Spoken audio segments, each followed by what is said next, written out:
ఈరోజు మనము కడప జిల్లాలో కార్స్ రెంట్కి తీసుకొని దానికి డబ్బులు చెల్లిస్తానని చెప్పి తిరిగి రెంట్ చెల్లించకపోగా ఆ కార్లను వేరే చోట మార్ట్గేజ్ చేసి దాదాపు ఒక 37-40 కార్లు మోసం చేసినటువంటి ఒక ఇద్దరు నిందితుల్ని అరెస్ట్ చేయడం జరిగింది.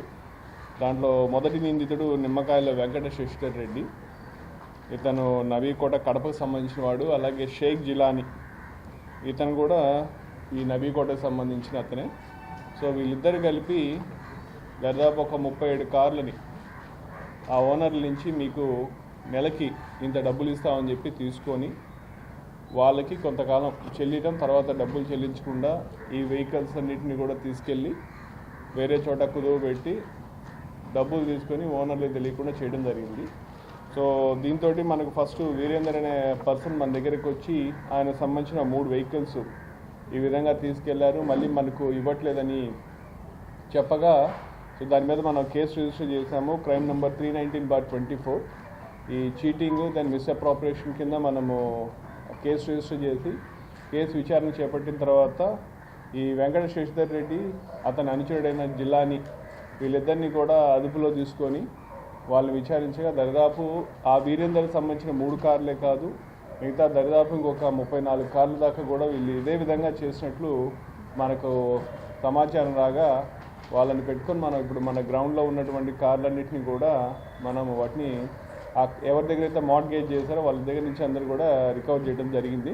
సో కాబట్టి దీనికి సంబంధించి కడప తాలూకా పోలీస్ స్టేషన్లో మనకు కేసు రిజిస్టర్ అయిన తర్వాత మా ఇన్స్పెక్టర్ వెంకటేశ్వర్లు దీన్ని కొంచెము సీరియస్గా తీసుకొని దీనికి సంబంధించి దాదాపు ఒక 3 టీమ్స్ ఫామ్ చేసి మా కడప ఇన్ఛార్జి డిఎస్పీ గారు రమాకాంత్ గారు కూడా దీన్ని ప్రత్యేకంగా దీని మీద శ్రద్ధ వహించి అందరూ కూడా టీం కలిసి ఈరోజు ఈ కేసు డిటెక్ట్ చేయడం జరిగింది.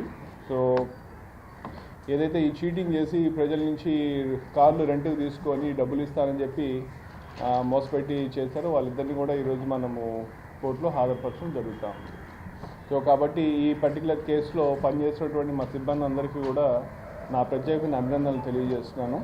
సో ఉన్న సమాచారం ఏంటంటే ఇప్పుడు దాదాపు 37 కార్లు అంటే వీటి విలువ దాదాపు 2 కోట్ల దాకా విలువ ఉంది. సో చాలా మంచి వర్క్ ఉంది దానికి. సో ఈ వర్క్లో పార్టిసిపేట్ చేసిన మా ప్రతి ఒక్క సిబ్బందికి కూడా నా తరఫున ప్రత్యేకంగా అభినందనలు తెలియజేస్తున్నాను. ఇద్దరు కూడా నబీకోట కడపకు సంబంధించిన వాళ్ళే.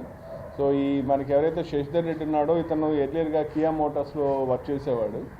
సో అక్కడ కొంచెం హెల్త్ రీజన్స్ వల్ల బయటికి రావడం, తర్వాత ఏదో కొంచెం రియల్ ఎస్టేట్లో పోవడం, రియల్ ఎస్టేట్లో కూడా సరిగ్గా చేయలేకపోవడం, అక్కడ ఫైనాన్షియల్గా స్ట్రెస్ అంటే ఫైనాన్షియల్గా ప్రాబ్లమ్స్లో పోవడం. సో సబ్సిక్వెంట్గా ఇట్లా కార్లు రెంట్కి ఇస్తే నెలకి రోజుకి ఒక 500 అట్లా వస్తాయన్న ఉద్దేశంతో తీసుకొని ఎప్పుడైతే అతనికి అప్పుల వాళ్ళ నుంచి కొంచెము ఇవ్వాల్సిన అవసరం ఉందో ఇక వీటిని మార్ట్గేజ్ చేసి తనఖా పెట్టి డబ్బులు తీసుకొని ఇచ్చే ప్రాసెస్లో అటు తీసుకొని డబ్బులు మార్చి చేస్తూ ఇక ఒకదాని వెంట ఒకటి చేసుకుంటా వెళ్ళిపోయారు. సో ఈ విధంగా ఇద్దరు కూడా కలిపి చేయడం జరిగిందన్నమాట.